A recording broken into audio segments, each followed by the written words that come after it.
Hi అండి. ఇవాళ నా మనసు అయితే ఏం బాగాలేదు. ఎందుకంటే నిన్న నా ఫ్రెండ్ పెళ్ళి ఆగిపోయింది. పెళ్ళి మధ్యలో ఆగిపోయింది.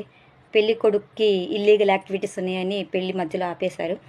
అయితే ఆ పెళ్ళిలో పెళ్లి కూతురి కన్న తల్లిదండ్రి ఎక్కిళ్ళు పెట్టి ఏడుస్తున్నారు. ఎందుకు ఏడుస్తున్నారు ఏంటండి? ఈ సంబంధం కాకపోతే ఇంకొక మంచి సంబంధం వస్తుందని అందరు చెప్తున్నా కూడా ఆయన అర్థం చేసుకోలేదు.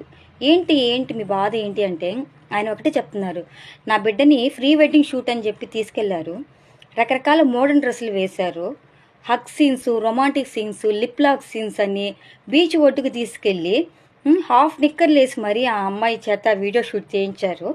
అవన్నీ కూడాను ఇక్కడ శుభకార్యం జరుగుతుంటే ఒక పక్క నా బిడ్డ మంగళప్రదంగా పట్టుచీర కట్టుకొని దేవతలా కనిపిస్తుంటే మరో పక్క పెద్ద పెద్ద స్క్రీన్లలో హాఫ్ నిక్కర్ వేసుకొని మా అమ్మాయి ఆ బీచ్ ఒడ్డున నటిస్తున్న సీన్లు చూస్తుంటే ఒక కన్న తండ్రిగా నేను చూడలేకపోతున్నానమ్మా.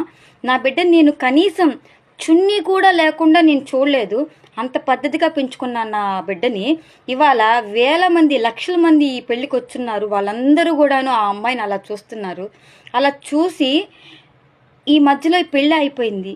పెళ్లి చేసుకుంటే బాధ లేదమ్మా, నేను అది కూడా చెప్తున్నాను. పెళ్ళి అయిపోతే ఏ ఇబ్బంది లేదు. ఇలాగ పెళ్ళి అయిపోయింది, రేపు నా బిడ్డ భవిష్యత్తు ఏంటి? ఈ సీన్స్ అన్నీ ఇవాళ అందరూ చూస్తున్నారు. నా పరువు నాకెంత బాధగా